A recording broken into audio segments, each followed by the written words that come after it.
Welcome back to the Week 5 edition of my weekly NFL Pick'em series. Week 4 was a strange one from the start to the finish, and I'm afraid that's just the way it's going to be this year. As far as on the field goes, this is the first year in which at least one team has had a comeback of at least 16 points and won in each of the first 4 weeks of a season in NFL history. Now off the field though, this Titans COVID outbreak is looking like a contained situation that originated in a region of the country that may have more anti-maskers than the US average. We saw the Tennessee MLS team also struggle. I remain optimistic that we're going to have a full 16-game regular season, even if it requires delaying the playoffs a week or two. However, I am concerned with the way the season is shaping up for the final few weeks of the season. Guys are going to be dropping like flies from these bad teams that are eliminated from the playoffs before Thanksgiving. By then, they're going to be sick of the protocols, and can you blame them? There's already a lot of one-sided matchups each week, and I'm going to put it on you guys in the comments to change my mind. Now, as far as these pick'ems go, I'm going to be switching things up because YouTube didn't want to show anybody my video last week for some reason, so I'm going to be making some changes around here and hopefully jumpstart the old YouTube algorithm. To those of you that have been watching every week, I really appreciate you guys. If you didn't get to see last week's episode, make sure you've hit the bell icon so that you get notified. And I'm also lowering the goal of these videos to 500 likes each week, so hopefully we can get some momentum going. YouTube can start helping a brother out, pushing these to a larger audience of people, you know, people that subscribed. And then since the Thursday night football game is over a day after I post these, I'm going to switch the order in which I start with the Sunday games, and I'm going to save Thursday night football until the end. This way, the guys that watch on Friday to Sunday don't have to listen to me talk about a game that's already happened. And then finally, I'm also bringing the Marvel intro back. Let's cue it.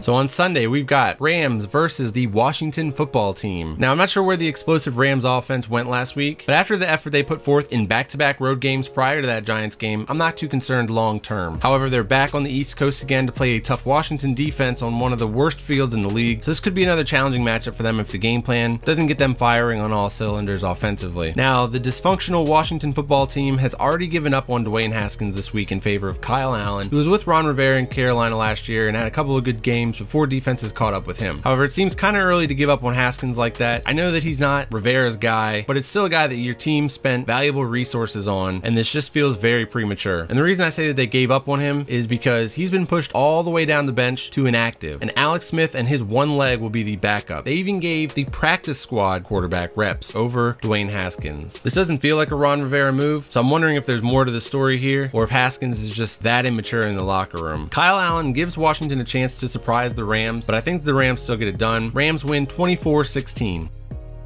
Bills versus Titans. The Bills are really good, y'all, and Josh Allen is really good, and also probably a dark horse MVP candidate. I'm actually blown away by his ascension to this level of play. This has been some Madden franchise quarterback development here. The last time the Bills were 5-0 was 1991, and they ended up in the Super Bowl that season, so that's what's on the line for these guys. They are a hard team to root against, and they might actually be catching a break this week. I've been saying that the Titans were playing with fire on the field before, but now they're going to be feeling the heat off the field too. They can't seem to get this COVID outbreak under control, and it seems to be trickling through the roster. This game against the Bills can't get pushed back to Monday because the Bills play next Thursday, and the Titans have already used up their bye week on the Steelers game, so we might actually see a forfeit for the first time. Remember those days in school where one kid would act up in the classroom and then the teacher would try to punish everybody? That's not a fair situation, and you can't continue to punish these other NFL teams because one team is not following the protocols like the rest of them. For the Titans, this was already a tough stretch of games for them, but this situation is turning tragic and could ruin their season. Even if this game is played, which I really don't think it will be, the Titans have got way too much going against them right now. Bills win 24-20. Eagles versus Steelers. Fun fact that may only interest me because I was born in Pennsylvania. In this battle for Pennsylvania, both of these teams feature starting running backs that went to high school and college in Pennsylvania. James Conner and Miles Sanders, obviously. Last week, the Eagles stole one in San Francisco, but don't get it twisted, this is still not a very good football team. Carson Wentz is still looking like the Broncos. Tim Tebow out there with his inability to accurately hit a check down pass, and that's me being as complimentary as possible. Luckily though for him, the Eagles defense leads the league with sacks, and the defense is giving Wentz opportunities to win the game in the fourth quarter. The Steelers have had to sacrifice their bye week now because of the Titans, but they should be well rested in this battle for Pennsylvania. They're actually ranked second in sacks in the NFL with 15, so this is setting up for a pretty interesting matchup. In the end, I think that the Steelers win 33-26. Cardinals versus Jets. Well, the Cardinals fooled us all with that 2-0 start, only to drop 2 games to seemingly below average teams. If we're going to see them turn things around though, it's going to be against the Jets. I don't even think the Jets are actually that bad of a roster. They're just too dysfunctional from ownership down. I've been preaching this all year, but you got to get rid of Adam Gase and get somebody in there to give Sam Darnold a chance. Old Sammy D started the game on Thursday Night Football pretty hot. He got knocked out of the game. Troy Aikman left him for dead with a broken collarbone, and then he came back into the game and he played pretty well. And the Jets could actually shock us and pull it all together for a game, especially since the team that they're playing this week is struggling, but I highly doubt that. I think Le'Veon Bell is back this week. We'll see if Adam Gase feels like playing the guy or not, but I want to see Kyler Murray get back on track, and the Jets burned me last week after I took a chance on them, so f them. Cardinals win 31-24. Raiders versus Chiefs. The Raiders have been hot and cold this year, but they've also been able to hang in with the Chiefs in the past. The Chiefs, they got off to a real slow start against the Patriots, but ultimately got it done and are now the first team in NFL history to start 4-0 in 4 consecutive seasons. I don't know if Bill Belichick is using some kind of biological warfare these days, but I've been saying that the only way the Chiefs don't win the Super Bowl this year will be with something tragic happening. For the sake of good football, let's hope that doesn't happen. In this one though, I think the Chiefs win handily, 35-23. Jaguars versus Texans. Yikes. The AFC South is falling apart before our very eyes. Romeo Crennel has taken over for Bill O'Brien as the Texans interim head coach, and I think he's going to turn things around for the Texans. He got a real raw deal in Cleveland, as so many have before him and since then, but he's been a solid football coach for a very long time. I put some ill-advised faith last week in the Jaguars because I honestly think that game against the Bengals was one of their best chances at a win for the rest of the season, but don't worry, I won't make that mistake again, especially not against a team with more talent than them, and that 26-3 game in London between these two teams is still too fresh in my mind. That was the very end of Minshew Mania, if you remember, and Romeo Crennel's defense was the reason for it. Texans win 30-17. Bengals versus Ravens. This is a fun matchup for Joe Burrow to see what a really good team looks like. But the only people picking the Bengals in this one probably have a 513 area code because the Ravens are still one of the best teams in the league and will probably blow the Bengals out. Ravens win 31-20.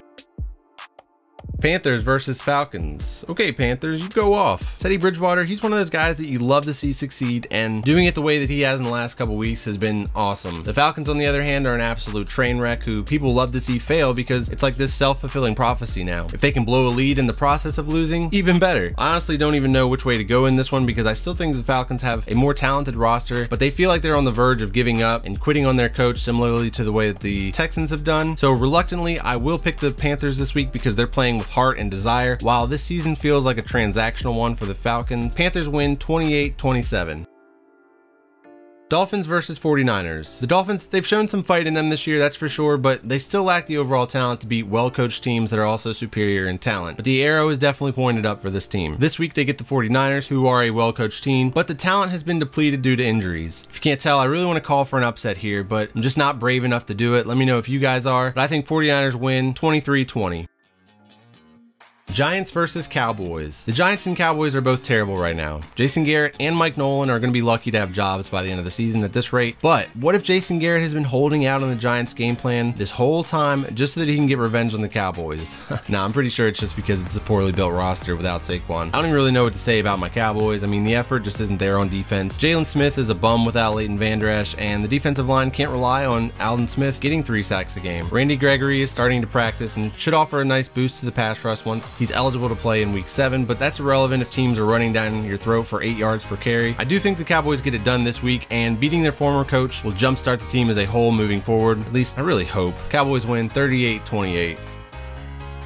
Colts versus Browns. The Colts and Browns both got road victories last week in impressive fashion. The Colts defense announced their status as an elite unit, as well as the Browns rushing attack. I think that the Browns were the ultimate bad matchup for the Cowboys, whose defense is borderline pathetic right now. Nick Chubb is going to be missed, but Kareem Hunt is no slouch, and I actually think that he could play even better as an every down running back, which will allow him to really get into a rhythm. And Kevin Stefanski is going to get the credit, and he also deserves it, but man, Bill Callahan is one of the best offensive line coaches of this generation and churns out a rushing attack everywhere he goes. This is a much tougher matchup for the Browns though. The Colts defense is no joke and much more disciplined. They're not going to allow the Browns to score on multiple trick plays like that. However, the Colts also lack the offensive firepower and are going to challenge that defense a little bit more than Nick Foles and the Bears did. I think the Browns win 23-17.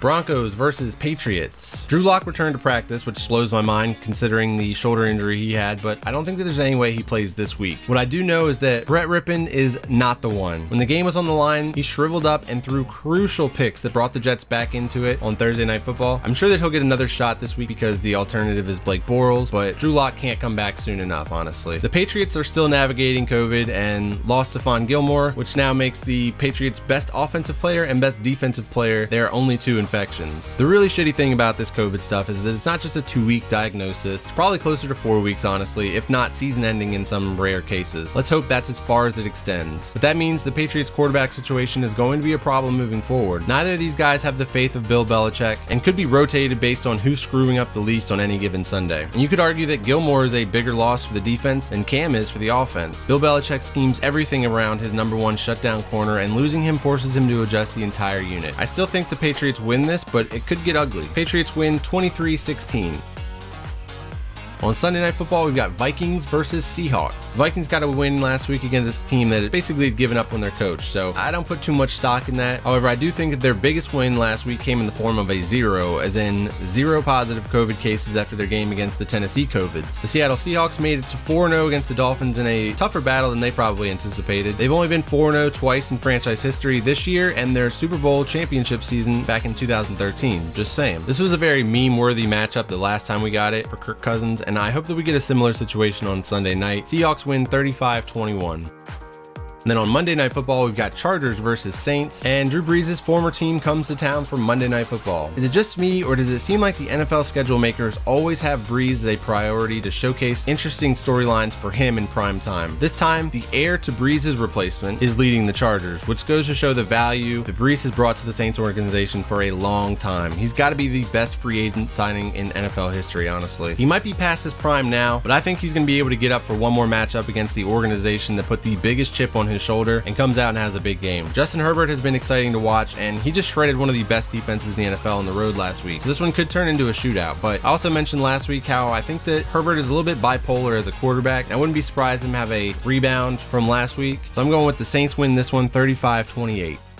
Alright, so here we are at the Thursday Night Football game. Let me know what you guys think about this format, because I just need to do something here. I took a break last week from my sponsorship to see if that was negatively affecting the views, and the video last week tanked compared to the others, so I don't know what's going on. I don't know if that is going to now affect my ability to re-up the sponsorship going forward. I want to keep doing these videos, but if you guys are over them or see things that I need to fix or adjust, please let me know. I haven't actually gotten a ton of feedback like that this year, and honestly, I don't blame you guys, I blame YouTube. When I upload these videos, I always select to allow all comments, but YouTube still continues to sort of censor my comments, and it seems like any comment with a negative connotation gets held for review or even deleted altogether. So for example, I'll get a notification on my phone and the comment will be gone immediately. And this has happened so many times that it's not just a coincidence that that person has deleted their comment immediately after hitting submit. It's obviously getting wiped out by some sort of automated filter. I'm a big boy though. I can handle your feedback no matter how harshly it's presented. I just wish YouTube would allow me to see all of them. But if that's not the case and you think that these pick'ems have gotten stale, then let me know, because I can use this time and energy elsewhere to make more entertaining and original videos. For example, I'd love to make a weekly video based around the current events in the NFL and deep dive into some of the topics that I ramble about in these pick'em videos, but to a much greater extent. For example, why have there been more touchdowns through the first 4 weeks of this season than any other NFL season in history? That would be an awesome video topic to dive into, but I just don't have the time. Until we get these twins of ours into daycare, I'm afraid I'm just not going to have the time for both videos in a single week. And because everything changes so quickly in the NFL from a week-to-week basis, you don't know if that video topic is even going to be relevant a week from then. But we're looking at probably next year for all 3 of our kids to be in some sort of a daycare or school. So I hope you'll ride through this year with me and know that a full-time version of me is coming next year, or at least coming soon. I'm working on my first mock draft of the season, and hopefully that will be up in the next week or 2. But anyways, that is my current situation. I hope you all are navigating this COVID world to the best of your abilities. Let's break down this Thursday Night Football game. We have got the Buccaneers versus the Bears, and the Bucs looked like they were in trouble early on last week, and I was already prepping to leave them for dead moving forward, but then Tom Brady kicked it into gear and put up 5 touchdowns, earning Wallpaper of the Week honors from me. It's not even the sheer number of touchdowns that he put up, but the fact that Brady is throwing the ball downfield like we haven't seen from him in a long time makes this Buccaneers offense pretty scary, especially once they get Godwin back. I was hyping up the Bucs defense only for them to get shredded by a rookie, but I think they're going to bounce back over the course of the season, and a short week against this Bears offense provides an opportunity to do so. Nick Foles and the Bears looked terrible against an elite Colts defense, and that only reinforced my thinking that it was just too early to give up on Trubisky for the entire year. Foles offers that jolt of energy to an offense. We've seen it in the past, but it doesn't last forever, or else he wouldn't be starting for his 5th NFL team. If you let Trubisky get you to midseason at least, then Foles could have come in and he would then know everybody a little bit better, be more familiar with the offense, and would just have a better chance overall of making a playoff run. I think the Bears' fate has been sealed. They'll probably finish within a game or two of 500, so 7-9, 8-8, maybe 9-7. That's just what this team is though. This week I think that the Bucs are going to win 28-21.